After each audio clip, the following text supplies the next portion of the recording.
여러분, 이제 거의 학기가 끝나가는군요. 그죠? 오늘은, 이제 여러분들 다 이번 주 수요일 시험을 치게 되죠. 제가 각각 세 문제 중에 교재에 있는 분석하기와 평가하기에서, 기본 연습을 했나? 거기에 세 개 중에 하나씩 놓는다 했죠. 여기 고독이란 이것도 보면 심화 연습에서 놓으네요. 그죠? 분석하기에는 심화 연습에서 놓겠네요. 그죠?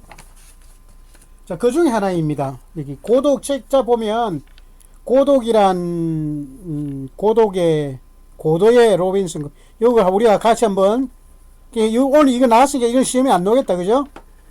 한번 잘 봅시다. 그러나 여러분들이 그 치는데 좀 도움이 되시면 싶어서 제가 글을 여기 한번 같이 수업을 해봅니다. 간단하게 그냥 잘 해갈게요. 그러니까 고독이는 고도의 로빈슨 크루소의 그것만이 아니라 개선하는 나폴레옹의 그것까지 포함하는 것으로 설명한다는 점에서 그것은 꽤 강공한 내용을 갖는 것이다. 결국 고독이란 상황의 문제가 아니라 감정의 문제이기 때문에 그만큼 그것의 내용이 미묘하고 모호한 셈이 된다. 그러나 우리의 감정은 외부로부터 오는 것이라는 점에서 우리는 우리가 처해 있는 상황에서 고독의 근거를 찾지 않을 수 없는 것이다. 혼자라는 느낌, 격리감이나 소외감이라는 유대감의 상실이며 유대감과 유대의식이 없다는 것은 유대관계가 없기 때문에 따라서 우리는 고독의 문제를 다루기 위해서는 어차피 인간관계, 사회관계를 분석하지 않을 수 없게 된다. 사회란 모두 살이라 하듯이 함께 더불어 사는 집단이다. 협동노동이 사회의 기초이다. 생산이 사회적으로 이루어진다는 것, 그리고 함께 만들어낸 생산물들을 여러 사람이 나누어 갖는다는 것이 곧 사회의 이유이다. 생산과 분배는 사회관계의 실체이며 구체적인 인간의 토대이다.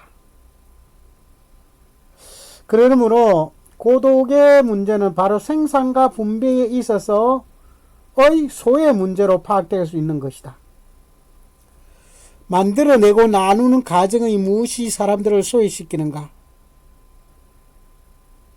무엇이 모두 쌀이를 각 쌀이로 쪼각내는가? 조각조각으로 쪼개져서 그 조각난 개개인으로 하여금 흩어져 살 수 있게 해주는 것은 무엇인가? 수많은 사람이, 수많은 철학이 이것을 언급해 왔음이 사실이다. 누가 그러한 질문을 나에게 던진다면 나는 아마 사유라는 답변을 할 것이라고 생각된다. 여러분 좀 어렵나요? 우리 학생들에게 이 글을 분석하는 것도 중요하지만 이 글을 쓰신 이 신영복 선생님의 대해서도 좀 우리가 살아가면서 꼭 알아야 될 아주 좋은 삶을 살았던, 이미 돌아가셨지만 고인이 되셨지만 그분의 삶이 나의 삶에 아주 긍정적이고 내 자신의 철학적 또는 어떤 의식적 발전을 위해서 꼭 알아야 될 몇 사람들이 있습니다. 그것은 사람의 취향의 문제가 아니고 거의 절대적인 어떤 가치관으로서 그분들은 아는 것이 어느 누구에게도 보편적으로 도움이 될 수 있는 그런 사람들이 있는데요. 그런 위인들이라고 하죠, 우리가. 그런 사람들 중에 저기 멀리서 찾지 마시고 너무 종교적인 의식이나 이런 걸 통해서 찾지 마시고 그냥 자연스럽게 큰 부담 없이 인터넷이나 책방을 가서 서점을 가서 신영복 선생님이 쓰셨던 책 아무거나 하나 픽업해가지고 한번 읽어보시기를 저는 정말 강력하게 여러분들께 추천하고 꼭 간절하게 바랍니다. 아마 여러분들께서 이러한 신영복 선생님의 책을 읽는 순간에 아마 여러분들께서 생각하시는 많은 가치관에 좀 더 여러분들의 어떤 정화되는 느낌이 오실 것이고 또 살아가면서 참 이렇게 해도 참 사는 것도 참 아름답다 그런 느낌을 분명하게 가질 것이라고 들 것이라고 생각합니다. 이 신영복 선생님은 우리나라 독재 기간 즉 박정희와 그 전두환을 이어오면서 있었던 그에서 시국으로 교수님으로 계시다가 아마 제가 알기로는 서울대 교수님으로 계셨을 거예요. 가시다가 감옥살이를 20몇 년간 하셨어요. 22년간인가. 그러니까 자기의 어떤 생각을 바꾸지 않고 끝까지 이 양심범으로서 살아간 거죠. 솔직히 그 많은 사람들이 변절을 하고 자기 생각을 자기 편의서 했지만 이분은 오로지 자기의 가치관을 위해서 꿋꿋하게 감옥살이를 하셨던 아주 양심의 어떤 그 우리의 가장 고귀한 인간이 가장 가질 수 있는 그 양심을 그대로 행동으로 옮겼던 분입니다. 그런데 민주화가 되고 이분께서 이제 제가 알기로는 만기를 채우고 22년간인가 채우고 감옥소에서 나왔는데 나와서 워낙 그 지성적인 분이고 많은 어떤 철학적인 어떤 것을 후학들이 종려했기 때문에 성공회 대학에 교수님으로 가셨다가 좀 활동하시다가 너무 오랫동안 빚을 못 봐가지고 감옥에서 어떤 좀 은인 불명의 피부암에 걸려서 갑자기 돌아가셨어요. 여러분들이 이분의 강연도 많이 있습니다. 유튜브에 가면 꼭 한번 들어보시고 정말로 아름다운 정말 그 아름다운 그 자체의 사람입니다. 우리 꼭 한번 시간을 할애하셔서 이분의 강연이라든지 책을 꼭 봐주시길 바랍니다. 여러분들이 좋아하는 소주의 그 처음처럼이라는 그 말도 그 글자도 이분이 만든 글씨체고 또 그 글자도 처음이었고 제가 존경하는 정치인들 중에서 노무현 대통령이라든지 문재인 대통령이라든지 이런 분들께서 생전에 무척 모시고 싶어 했고 항상 정신적인 어떤 큰 언덕이 되어서 주셨던 그런 살아있는 영원히 살고 계시는 그런 어떤 양심적 철학가였었습니다. 분명 한번 꼭 시간을 내셔서 보시고요. 자, 이분이 했었던 이 고독 감옥 속에서의 사색이라는 책이니까 이분이 이 글을 감옥에서 썼다는 걸 알 수 있겠죠. 이분의 글은 그렇게 사실 어렵지가 않습니다. 좀 찬찬히 읽다 보면 너무나 서정적으로 아름답게 글을 또 쓰시는 분이라서 이런 표현법은 이분만큼 좋게 아름답게 쓰시는 분이 거의 우리 문단에 거의 많이 없는 것 같아요. 그래서 아주 논리적이면서도 가장 부드럽게 쓰시는 그리고 해학적인 어떤 그런 내용의 글을 참 많이 쓰셨던 분입니다. 그래서 한번 여러분들께서 한번 더 읽어보시고 자 고독이라는 것에서 사회살이라는 거 그래서 거기서 모두살이 각살이 해서 쭉 마지막으로 이제 어떤 그 삶의 어떤 문제에 있어서의 결론적으로 뭐 이런 짧은 하나의 파라그래프에서 다 이야기를 할 수 없겠지만 아무튼 이분이 어떤 인간관계 사이에 이런 부분에 대해서 느낄 수 있는, 다가오는, 우리가 피할 수 없는 어떤 그런 감정의 어떤 경계선에서, 어떤 감정의 울타리 안에서 어떤 식으로 벗어날 수 있으며 어떻게 컨트롤 할 수 있는가를 그런 내용을 적었던 글인 것 같습니다. 자, 그래서 이것을 이제 이러한 비슷한 지문이 여러분들에게 이번 기말시험, 자, 지문에 이어서 여러분 지금부터 그 지문에 대한 분석하기 연습을 한번 해보도록 하겠습니다. 자, 이런 지문이 나올 것이고요, 시험에. 그럼 그 문제에 대한 분석하기를 하셔야 될 것입니다. 그러면 이 지문에 대해서는,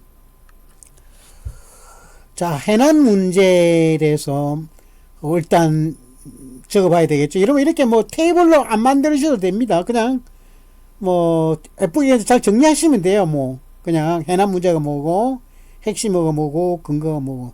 자, 이 내용에서 만들어내고 나누는 과정의 무엇이 사람을 소외시키는가. 이게 이제 고독이라는 것 시작해서 어떤 협동이라든지 협동노동이라든지 해서 어떤 생산과 분배가 이루어지는 과정에서 어떠한 어떤 감정의 또는 그 개인의 어떤 그러한 각 개인에 대한 어떤 그 고찰이랄까요? 그런 감정적 고찰을 이야기한 것 같는데요. 자, 만들어내고 나눈 과정에 무엇이 사람을 소외시키는가? 첫 번째, 무엇이 모두살이를 각살이로 조각내는가? 조각조각으로 쪼개어져서 그 조각난 개개인으로 하여금 흩어져 살 수 있게 해주는 것은 무엇인가? 이런 어떤 문제를 제시하신 거예요. 물론 이분은 많은 사유의 생각을 통해서 이제 이러한 글을 만들어 본 거죠. 자, 여기서 이제 그래서 핵심은 이 내용에 각살이, 모두살이, 생산과 분배, 사유, 뭐 이런 몇 가지의 핵심어 키워드들이 되겠습니다. 그럼 근거는 이러한 어떤 무엇이 사람을 소개시키는 건가? 이러한 거에 대한 어떤 근거가 뭐냐? 첫 번째, 우리의 감정은 외부로부터 오는 것이기에 우리가 처해 있는 상황에서 고독의 근거를 찾아야 한다. 두 번째는요, 유대감과 유대의식이 없다는 것은 유대관계가 없기 때문이므로 고독의 문제를 다루기 위해서는 인간관계, 사회관계를 분석해야 한다. 사회란 모두살이라 하듯이 함께 더불어 사는 집단으로 협동노동이 사회의 기초이기에 사회의 이유는 생산물을 여러 사람이 나누어 갖는다는 것이라 할 수 있다. 그리고 마지막으로 생산과 분배는 사회관계의 실체이며 구체적으로 인간관계의 토대이기 때문에 고독의 문제는 생산과 분배에 있어서 소의 문제로 파악될 수 있다. 마지막으로 이제 주장은 사람들을 소외시키는 것은 사유이다. 그리고 모두 살이를 각살이로 쪼각내는 것은 사유이다. 조각조각으로 쪼개져 그 조각낸 개개인을 하여금 흩어져 살 수 있게 하는 것은 사유하기 때문이다. 사유 때문이다. 그러니까 개인적인 어떤 그런 뭐라고 해야죠? 개인적인 그죠? 개인 재산이라고 하면 되나요? 뭐 어떤 그런 이야기가 되겠습니다. 그죠? 그래서 사람을 소외시키는 것은 좀 뭐라고 이야기해야 되나? 개인의 욕심이라 할까요? 욕망이라 할까요? 그래서 어떤 개인적 사유를 하기 위한 어떤 그러한 감정을 우리가 이러한 어떤 여러 가지 감정의 어떤 최종의 감정의 어떤 혼란 속에서 최종적으로는 고독의 문제로 기착이 되는데, 이것은 결과적으로 고독과 사유, 즉 사유는 이 협동적인 어떤 그런 분배에 있어서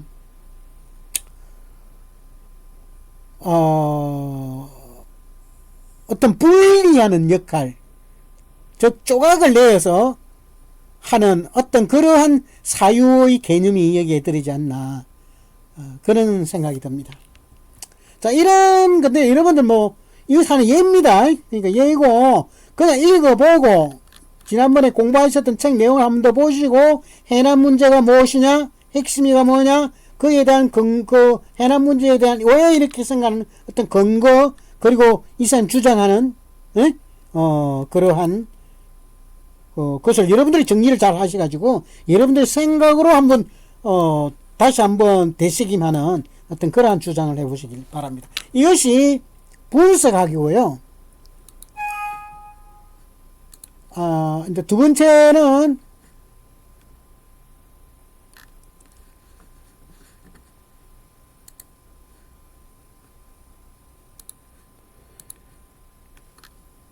이제 그 평가학입니다. 평가학이 같은 경우에는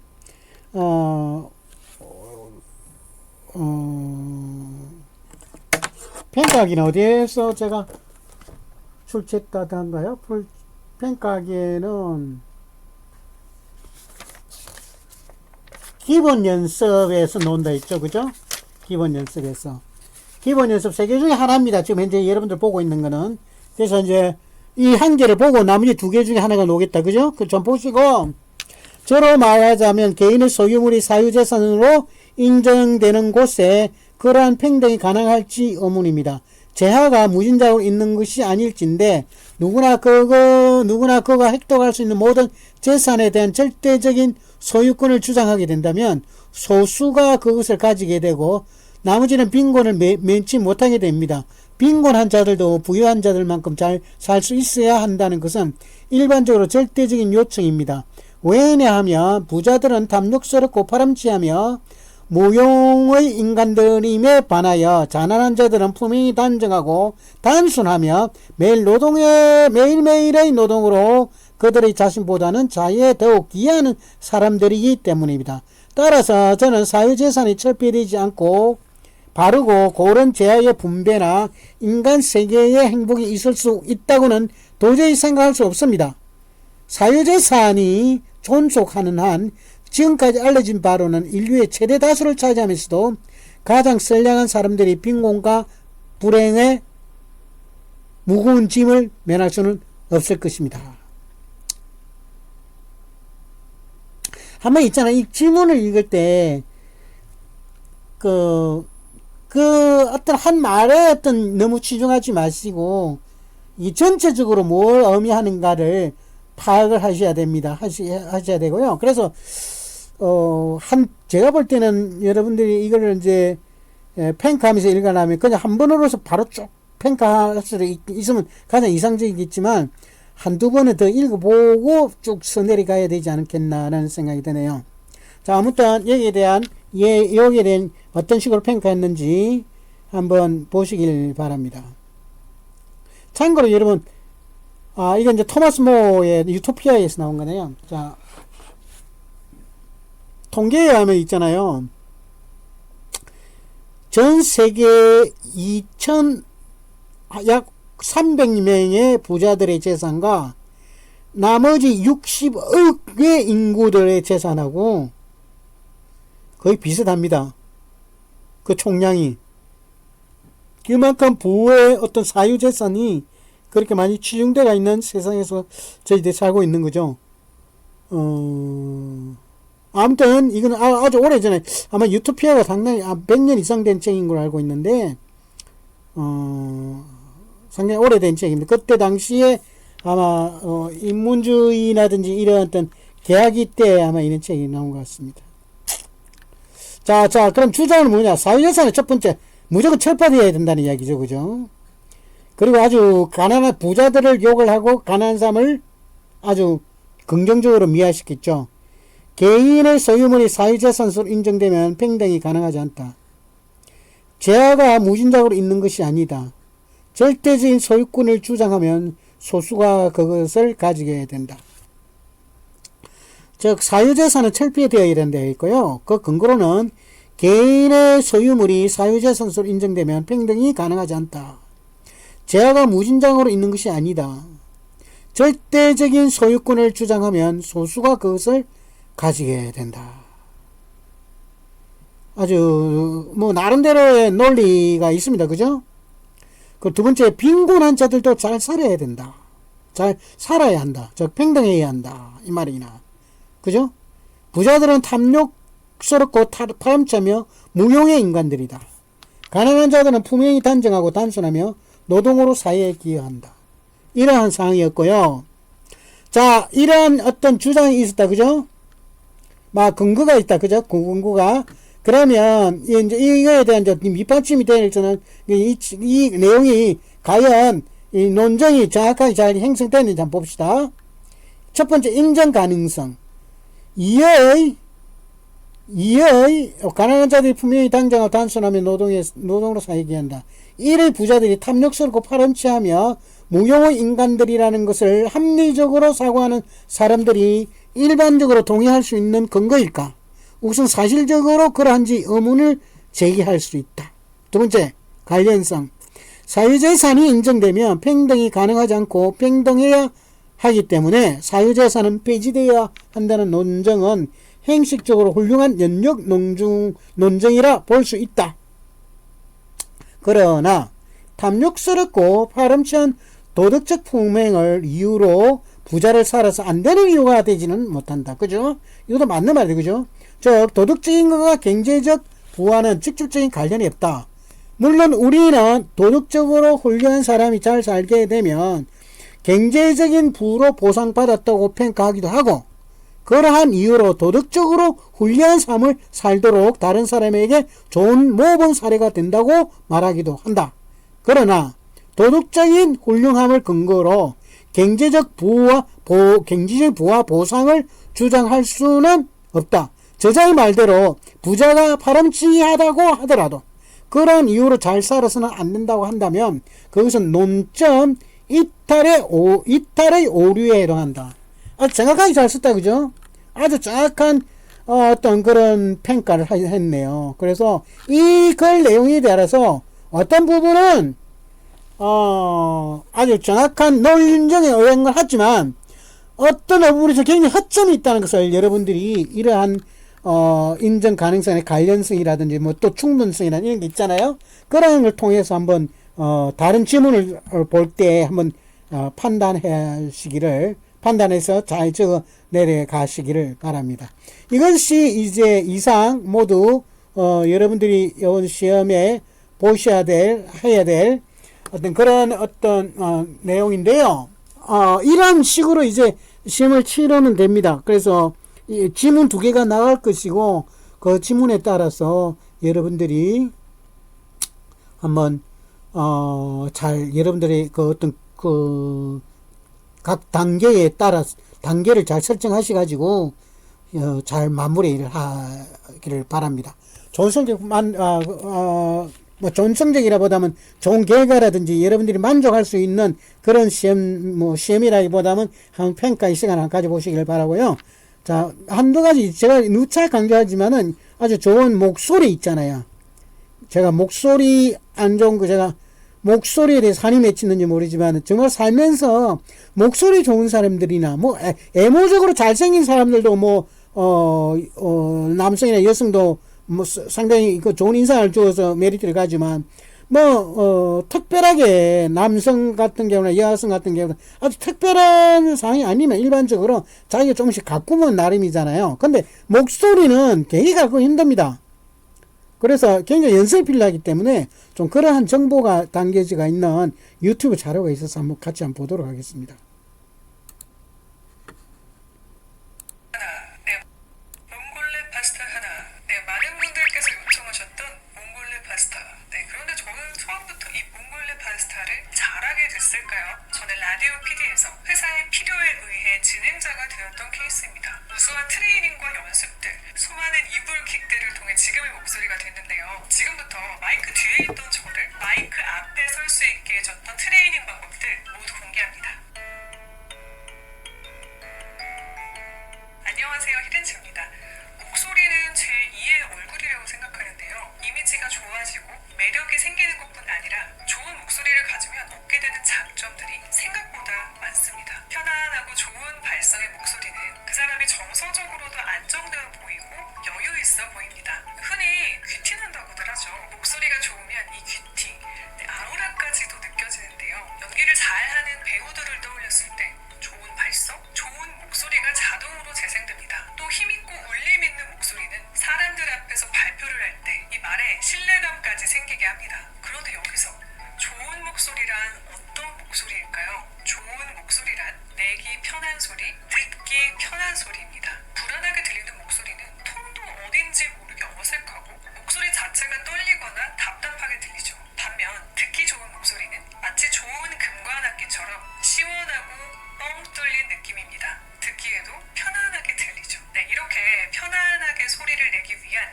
3가지 방법을 알려드릴 건데요. 그중 첫 번째입니다. 나에게 맞는 톤 찾기. 사람마다 갖고 있는 고유의 톤이 다 다릅니다. 낮은 목소리를 원한다고 해서 그 톤을 흉내내면 오히려 어색하게 들릴 수 있죠. 이 악기로 예시를 들면 콘트라베이스는 아주 낮은 저음을 담당하는 악기죠. 첼로는 중간, 바이올린은 높은 음역대를 담당합니다. 그런데 바이올린인 사람이 콘트라베이스를 따라하겠다고 낮은 음만 내면요, 갖고 있는 음이 아니기 때문에 매우 어색하게 들립니다. 일반적으로 악기가 작고 짧으면 고음, 크고 길수록 저음을 내는데요. 사람도 몸집이 작은 사람들은 목소리도 가늘고 높은 편이고요. 키가 크고 목이 길면 이 성대도 콘트라베이스의 역할을 할 수가 있죠. 가창력이 뛰어난 가수들로 예를 들면 아주 청아한 목소리의 소유자죠. 박정현 씨는 목소리가 높은 반면 JK 김동욱 씨는 콘트라베이스처럼 묵직하고 울림이 있는 저음이죠. 물론 이 키나 몸집과 상관없이 이 소리를 내는 성대에 따라 또 다를 수 있습니다. 자, 그럼 나는 바이올린일까? 콘트라베이스일까? 아니면 중저음인 첼로일까? 비올라? 이거라는 빠른 방법 첫 번째,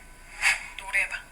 여러분 노래 부를 때 고음에 강한가요? 저음에 강한가요? 평소 본인 노래방에서의 음역대를 생각하면요, 내가 어떤 악기와 가까운지 1차 힌트가 생깁니다. 저는 고음이 듣기 잘 안 됐어요. 여자의 음역대 중에 높은 편은 아니었습니다. 그래서 내 목소리가 한 중저음 어딘가에 위치한다는 거 정도는 알고 있었죠. 여러분도 한번 떠올려보세요. 저는 전반적으로 고음, 저음 다 잘 되는데요. 네, 하시는 분들은요, 축하드립니다. 이 좋은 목소리를 낼 수 있는 아주 훌륭한 악기를 타고나신 거죠. 음역대가 넓은 분들도요, 그 중에 특히 편안한 음이 있습니다. 자, 이제 세부적인 나의 톤을 찾는 두 번째 방법입니다.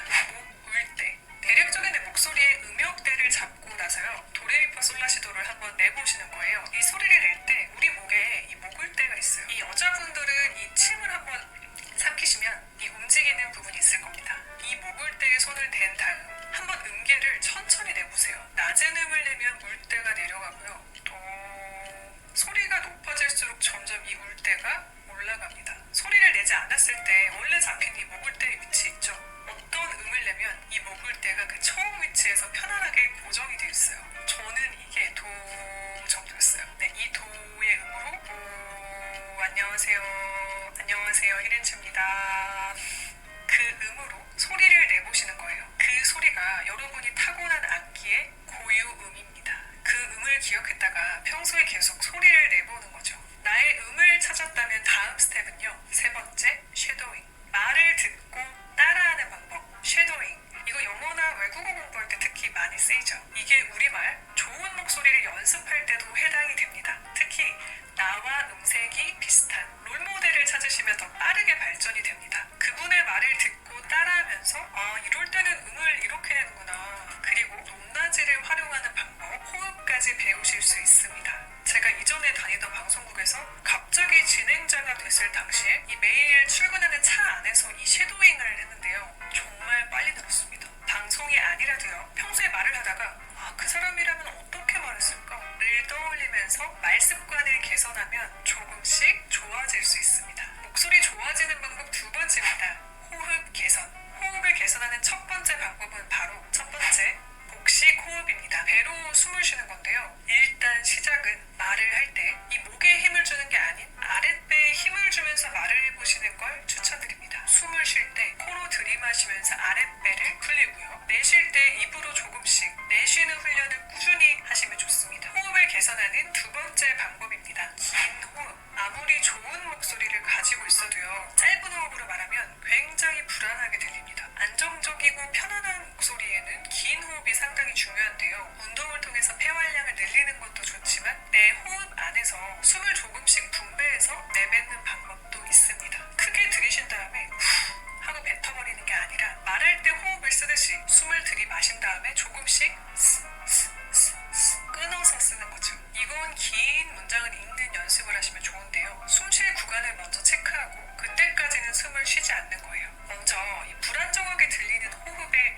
예시를 들려드릴게요. 인간 본성은 결코 선하지 않으며 모든 관계는 심리전이다. 극단적인 예시를 들어드렸는데 뭔가 굉장히 숨가쁘게 들리죠. 와, 저 사람 말 진짜 잘한다. 이렇게 프로로 느껴지는 사람들은 이 호흡이 일반적인 사람들보다 깁니다. 이 호흡 조절만 잘해도요, 목소리가 훨씬 좋게 들립니다. 인간 본성은 결코 선하지 않으며 모든 관계는 심리전이다. 네, 숨을 한 번도 안 쉬었어요. 쉼표 구간에서는 잠깐 숨을 멈췄습니다. 뉴스 리딩이나 원고 리딩 할 때 방송 전에 아나운서들이 원고를 보시면 띄어쓰기 구간이나 숨 쉴 구간, 목소리를 올리고 내릴 구간들이 표시가 되어 있는데요.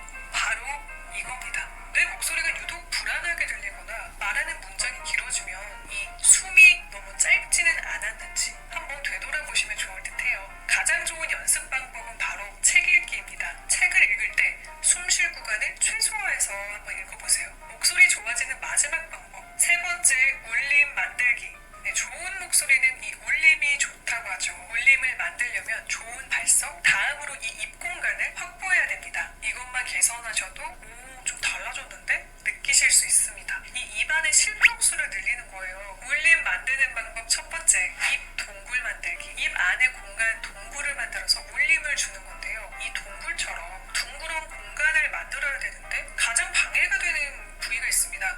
뭘까요? 바로 이 혀입니다. 치아나 다른 공간들은 어쩔 수가 없는데 이 혀만큼은 우리의 의지에 따라서 위치를 바꿀 수가 있어요. 답답한 목소리는 이 혀가 입천장에 가까이 붙어 있습니다. 오늘도 채널 고정해주신 분들 최고께만 걸으세요. 네, 답답하게 들리죠? 소리가 좀 막히고 얇게 들립니다. 동굴을 만들기 위해선 이 목구멍과 입천장 사이 이 공간을 많이 확보해줘야 되는데요. 말할 때 이 혀를 살짝 내려주는 겁니다. 오늘도 채널 고정해주신 분들 최고길만 걸으세요. 조금 더 후자가 울려서 밖으로 나오는 걸 느끼실 겁니다. 좋은 울림을 만들기 위해서 입 안 공간, 특히 이 혀의 위치를 내려서 실평수를 크게 확보해주는 겁니다. 그래서 저 같은 경우에는 말을 할 때 혀가 살짝 이 둥근 모양을 하고 있습니다. 그 다음에 그 공간에서 소리를 내는 방법인데요. 두 번째, 하고 한숨 쉬기. 이 방법으로 소리를 내주면 좋습니다. 우리 평소에 한숨 쉴 때 하잖아요. 이걸 로 바꿔보세요. 그럼 뒤에 목구멍이 열리는 느낌이 날 거예요. 이렇게 허하고 목구멍을 연 상태로 입만 하 해보는 겁니다. 이렇게요. 그럼 입이 더 열리죠. 이렇게 목구멍이 열린 기분으로 소리를 내주는 겁니다. 여러분의 좋아요와 댓글은 저를 춤추게 합니다. 이게 다치면 이런 느낌이에요. 여러분의 좋아요와 댓글은 저를 춤추게 합니다. 다르죠? 여러분의 좋아요와 댓글은 저를 춤추게 합니다. 세 번째, 미소 지으며 말하기. 이 실평수를 확보하는 마지막 방법은 바로 미소입니다. 예전 영상에서 미소를 지으며 말하는 게 더 친절하고 따뜻하게 들린다고 이야기를 했었는데요. 이게 이 실평수 확보에도 어느 정도 도움이 됩니다. 안녕하세요, 히렌츠입니다. 안녕하세요, 히렌츠입니다. 소리의 느낌도 좀 다르죠? 자, 지금까지 많은 분들께서 요청 주셨던 목소리 좋아지는 방법이었습니다. 처음 하실 때는 아마 좀 들쭉날쭉한 톤일 거예요. 평소에 이거를 생활화해서 말할 때 이렇게 저렇게 한번 바꿔서 연습해 보시는 걸 추천드립니다. 지금까지 히렌츠였습니다. 오늘도 채널 고정해주신 분들 최고께만 걸으세요. 안녕. 여러분 이제 독사 표현이라는 이 과목을 마무리하면서 여러 가지 여러분들 것으로 독서에 대해서도 이제 독서의 정의라든지 또 독서를 읽으면서 분석하고 또 평가하면서 나름대로 독서하는 어떤 개념 그리고 방법에 대해서 또 거기 그 어떤 독서를 통해서 자기를 표현하는 어떤 발표 방식이라든지 토론 행태에 어떤 행태로 토론에 참석할 수 있는가, 어떤 준비 과정이 필요한가, 뭐 그런 거에 대해서 이미 공부를 좀 이번 학기를 통해서 공부를 하셨는데요. 뭐 여러 가지 이러한 어떤 부분에 대해서는 여러 많은 선배들이 공부를 하시고 경험도 해가지고 많은 자료가 준비되어 있어요. 자, 그렇기 때문에 여러분들께서 언제든지 관심만 있으면 여러분들 자신을 좀 더 이렇게 발전시키는 어떤 한 방법으로서 이 독서를 어떤 생활한다든지 또는 습관한다든지 이런 것이 꼭 필요할 거라고 생각을 합니다. 자, 이제 마지막으로 요 한 사람의 어떤 유튜브 강연을 자료를 보면서 우리 생각을 전체적으로 독서 입문자로서로 봤을 때 우리 스스로를 이제 한번 습관을 만드는 한 방법을 우리가 한번 리뷰하는 그런 자료를 시청하도록 하겠습니다. 안녕하세요. 도서관에 사는 남자입니다. 이 도서관에 사는 남자 채널을 구독하시는 분들은 아마 평소에도 꾸준히 책을 읽으시는 분들이 아닐까 싶은데요. 사실 평소에 꾸준히 책을 읽는 분들은 자신만의 독서 습관을 이미 가지고 계실 가능성이 높습니다. 하지만 평소에 책을 잘 읽지 않으시는 분들은 막상 책을 읽으려고 해도 책 읽는 습관이 갖춰지지 않아서 한자리에서 집중해서 책을 읽는 게 어려울 수도 있습니다. 그래서 이번 영상에서는 독서에 입문하시는 분들을 위해 꾸준히 책을 읽고 싶은데 방법을 모르시는 분들을 위해 독서 초기 책 읽는 습관을 만드는 방법에 대해 알아보도록 하겠습니다. 물론 제가 소개해드릴 방법이 정답은 아니니 참고만 하셔서 자신만의 독서 습관을 만들어 보시기 바라겠습니다.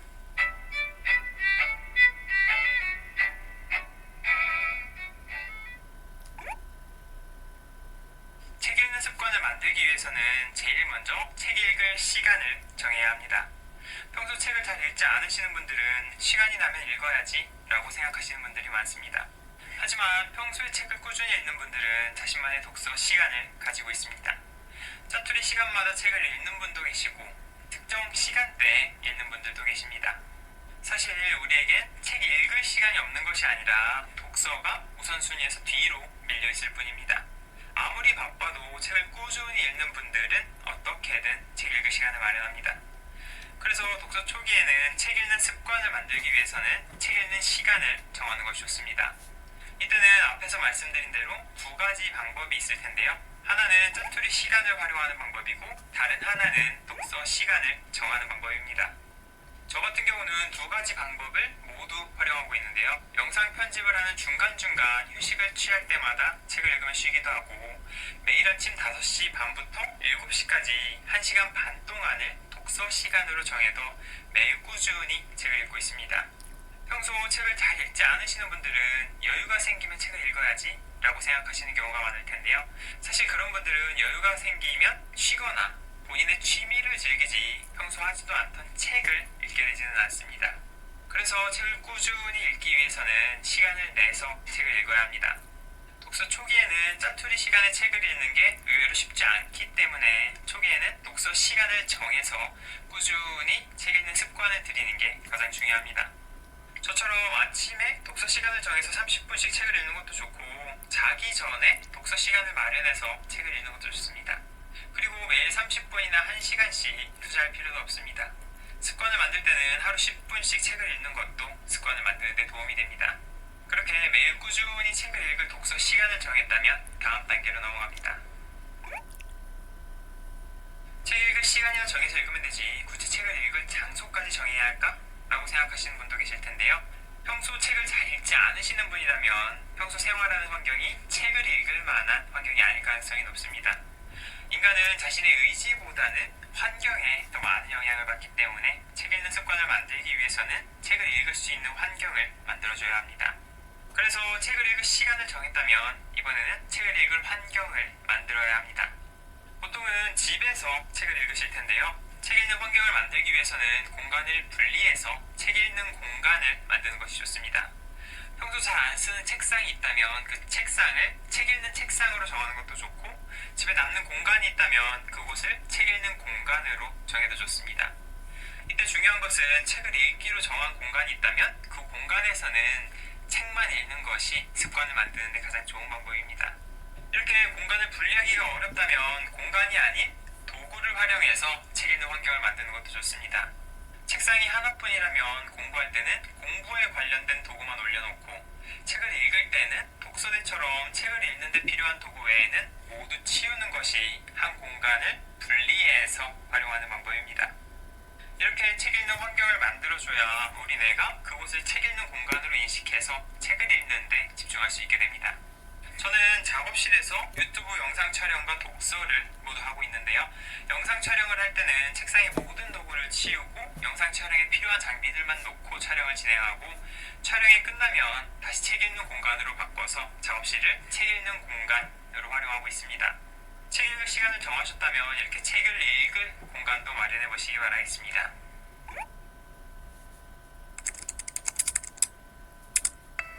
인공지능 성우 서비스 하이캐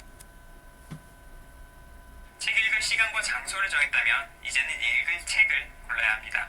당연한 얘기 같지만 읽을 책을 고르는 일은 독서 초기에 아주 중요한 과정입니다. 책을 읽고 싶은데 아직 책 읽는 습관을 만들지 못했다면 자신에게 맞는 책을 만나지 못했기 때문일 수도 있는데요. 저는 20살 이전까지만 해도 제 의지로 책을 읽어본 적이 없습니다.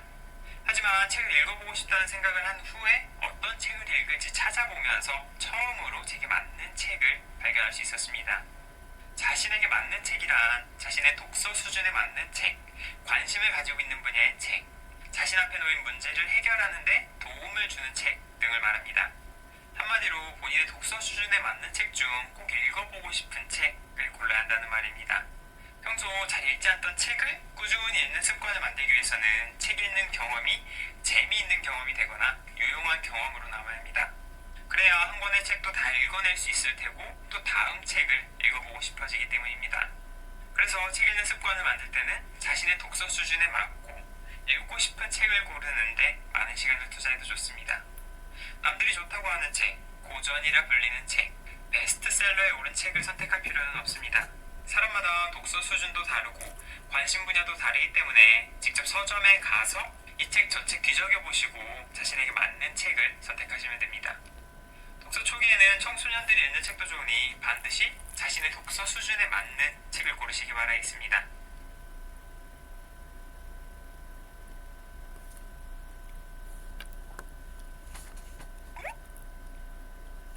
알람을 맞추는 방법은 제가 새로운 습관을 만들 때 사용하는 방법인데요. 새로운 행동을 습관으로 만들 때 그 행동을 할 시간을 정해두고 알람을 설정해두는 방법입니다. 예를 들어 제가 영어 공부를 습관으로 만들고 싶다면 영어 공부를 위해 확보할 수 있는 시간을 찾아서 그 시간에 핸드폰 알람을 설정해둡니다. 그리고 핸드폰에서 알람이 울리면 바로 영어 공부를 하러 가는 방법입니다. 이 방법은 독서 초기에 책 읽는 습관을 만드는 데도 활용할 수 있는데요.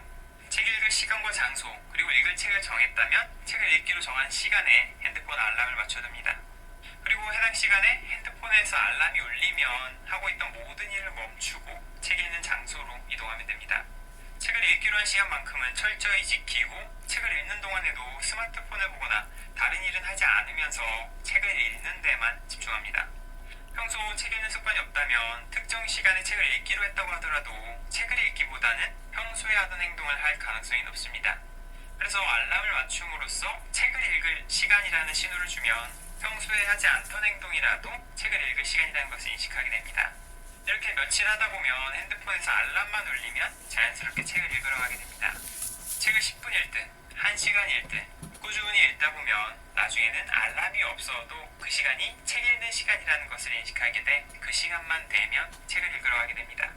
이렇게까지 해야 하나 싶기도 하지만 이런 방법을 통해 책 읽는 습관을 만들어 보신다면 이후에 외국어 공부나 운동 같은 새로운 습관을 만들 때에도 도움이 되실 거라 생각합니다. 영상 초반에 책 읽을 시간을 정하라고 말씀드렸지만 그렇다고 너무 강박을 가지실 필요는 없습니다. 작심삼일이라는 말처럼 꾸준히 책을 읽기로 한 결심이 4일째 무너졌다고 하더라도 4일째는 건너뛰고 다시 5일째부터 책을 읽어 나가시면 됩니다. 독서 초기 우리의 목표는 매일 책을 읽는 것보다는 책을 읽기로 정한 시간에 자연스럽게 책을 읽어내는 습관을 만드는 것입니다. 그러니 가끔 책 읽기를 빠뜨리셨다고 하더라도 그 다음 날 다시 읽어나가시면 됩니다. 책을 읽는 새로운 습관을 만들기 위해서는 매일 꾸준히 읽는 것도 중요하지만 초반에는 책을 읽는 날을 늘려가는 게 더 중요하기 때문에 한동안 빼먹었다고 좌절할 필요는 없습니다. 이때 습관 일지를 따로 만드시거나 캘린더에 책 읽은 날을 기록해 나간다면 책 읽는 습관을 만드는데 더 도움이 됩니다. 보통 이렇게 말씀드리면 책 읽은 날과 읽지 않은 날을 모두 기록하시는 경우가 많은데요. 책을 읽지 않은 날은 제외하고 책을 읽은 날만 기록하는 것이 좋습니다. 책을 읽지 않은 날이 보이면 스트레스를 받아서 책 읽기가 싫어질 수도 있기 때문입니다. 그리고 처음부터 목표를 거창하게 잡을 필요는 없습니다. 목표를 하루 1시간 독서하기 보다는 하루에 10분 독서하기로 잡는 것이 습관으로 만들기가 더 쉽습니다. 그러니 초반에는 목표를 낮게 잡고 익숙해지면 조금씩 높여나가는 방법을 활용해 보시기 바라겠습니다. 지금까지 독서 초기 책 읽는 습관을 만드는 방법에 대해 알아보았습니다. 물론 이 방법은 제가 추천해드리는 방법입니다. 그러니 이 방법이 맞지 않는 분들도 계실 수 있는데요. 앞에서 소개해드린 방법을 참고하셔서 자신만의 독서 습관을 만드시는 것이 이번 영상을 가장 잘 활용하는 방법이 아닐까 싶습니다. 이렇게 제가 책 읽는 습관을 만드는 방법을 소개해드렸지만 사실 저는 책을 꽤 오랜 기간 꾸준히 읽어왔음에도 한 권의 책을 오랜 시간 집중해서 읽지는 못합니다. 그래서 한 번에 30분 정도씩 나눠서 읽고 쉬기를 반복하며 오랜 시간 책을 읽어나가는데요. 아마 책 읽는 습관을 갖춘 사람이라고 하더라도 책을 읽어나가는 방법은 다 다를 겁니다. 그러니 누군가의 독서법이 정답이라고 생각하지 마시고 자신에게 가장 잘 맞는 독서법을 스스로 만들어 나가시길 바라겠습니다. 이상으로 이번 영상을 마칠 텐데요. 이번 영상이 도움이 되셨다면 좋아요는, 다음 영상이 궁금하시다면 구독을 눌러주시기 바라겠습니다. 아주 유용한 영상 자료였다고 생각이 됩니다. 자, 여러분 이제 그 수업요 오늘 여기까지 할 것이고요. 또 아무튼 지난 요번 시간을 통해서 공부하실 거 도움이 많이 됐길, 기말 시험에 좀 많이 도움이 되기를 바랍니다. 예, 그럼 오늘 수고 많이 했었습니다.